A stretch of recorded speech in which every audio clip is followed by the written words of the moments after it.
Kode ya Mas Uki.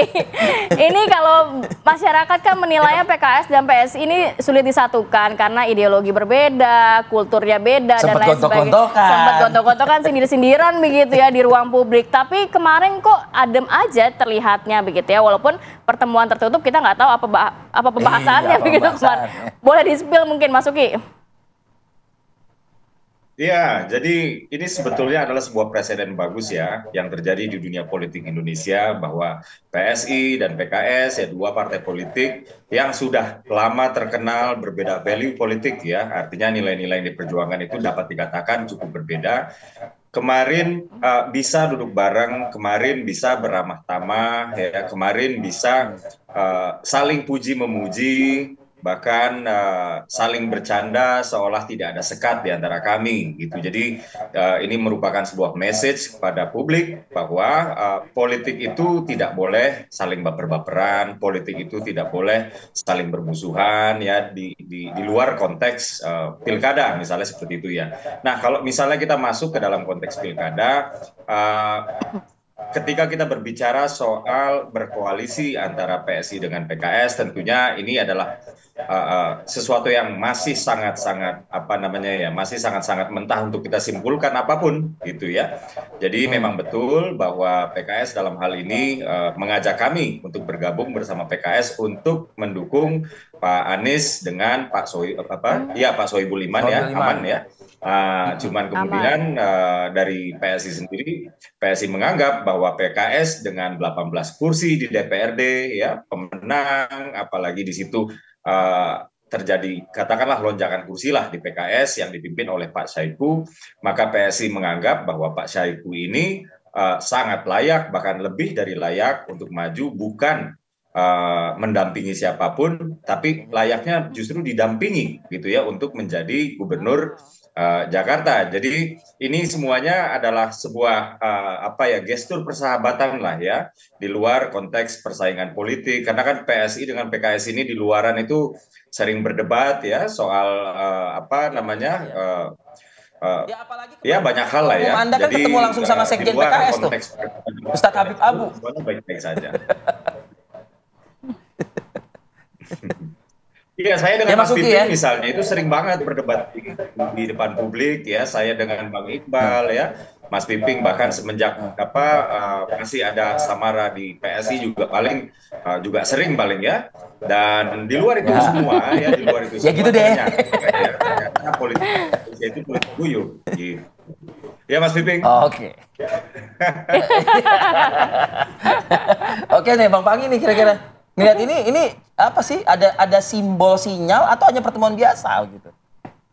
Ya begini Bang Arifadil, kalau simbol atau gimmick atau memang ini penuh makna pesan ini bahwa di dalam politik itu kan yang dicari sebenarnya keynote-nya itu ya sebenarnya kan itu mutual understanding aja. Ya.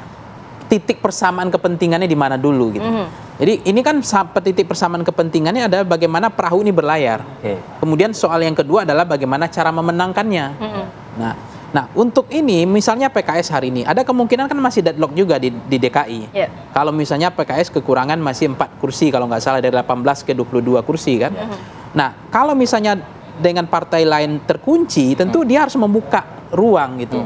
Misalnya PSI ada 8 kursi, ada peluang nih untuk kapal ini bisa berlayar misalnya. Begitu juga PSI misalnya ada Kaisang yang mulai santer menjadi pembicaraan di Jawa Tengah. Jadi dia juga pasti Kaisang juga butuh partai di Jawa Tengah gitu. Nah kalau misalnya DPP atau istilahnya kliknya di situ, oke, kita PSI kita dukung nih pasangan aman ini Anies Sohibul Iman, tapi back and give. Nah, di Jawa Tengah harus selesai. Itu hampir semua semua partai melakukan itu. Kang Pipin udah senyum aja nih. Iya, membagi itu karena ini kan pertarungan ini kalau nggak ada kursi ya nggak bisa maju juga. Yang berlayarnya kapal itu karena koalisi penuh gitu. Nah, itu yang kemudian menurut saya ada alasan yang membuat pertemuan ini terjadi. Tapi cukup berani juga Bang Pangi ya, ketua umum partai bertemu dengan presiden partai menyarankan untuk presiden yang maju dong, kan kursinya 18 kata dia begitu. Iya. Ini kode juga nggak nih kira-kira? Iya, artinya kan memang sekarang ini PKS sebetulnya dengan PSI ada beberapa daerah yang sebenarnya bisa dikoalisikan kerjasama. Makanya memang pilkada itu kan koalisi ini dibangunkan 3 hal kemarin aspeknya kan. Pertama adalah bentangan programatiknya, kemudian bentangan ideologi, ada juga bentangan official seeking mencari kekuasaan. Bagaimana untuk menang. Nah, DNA-nya kan lebih besar official seeking itu, mencari kekuasaan untuk menang kan. Nah, itu membuat mereka lem perekatnya menyatu. Nah, bentangan ideologi juga sering terjadi, spektrum ideologi yang jaraknya kiri kanan banget gitu kan. Karena untuk menjaga itu wajar karena PKS harus menjaga juga memaintain segmen pemilih dia, kolom pemilih beliau. PSI juga memaintain menjaga kolom pemilih beliau. Tapi bisa bertemu di tengah. Nah, harus ditemukan di tengah dalam konteks pilkada. Begitu juga PKS, kalau dia agak ke kanan hilang segmen pemilih kolomnya gitu. Nah, sehingga memang dia membawa diri untuk membawa. Nah, jadi kalau melihat soal ideologi itu makin cair memang di dalam konteks pilkada. Meskipun di dalam konteks pilpres irisan inline antara pilpres koalisi dengan pilkada juga sulit. Kan ada tuh partai yang mengatakan juga kami tidak akan berkoalisi dengan partai ini. Tapi prakteknya di daerah itu juga belum tentu inline. Ya, justru. Kenapa? Karena mereka juga nggak mau mati juga, nggak ngedeadlock gitu. Mereka ingin tumbuh juga kan, sehingga mereka melakukanlah penjajakan, mulai melakukan silaturahmi, mulai membuka ruang-ruang diskusi seperti yang terjadi di PSI.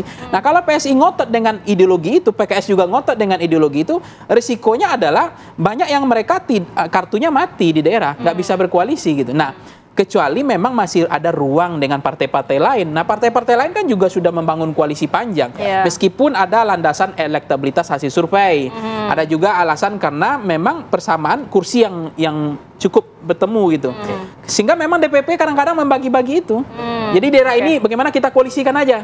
Tapi daerah ini kasih ke saya. Itu udah biasa di DPP partai-partai begitu. Apakah itu yang menjadi pertimbangan juga dari PKS begitu? Melihat nanti itu tadi kerjasama di Jakarta mengusung aman, nanti Jawa Tengah Mas Kaisang mungkin dimajukan, belum lagi kan seperti Lebak Banten, terus menjajakan di Bekasi dan lain sebagainya. Pertimbangan itukah? Tahan dulu Kang Pipin. Kita akan sambung lagi di segmen berikutnya, tetap bersama kami.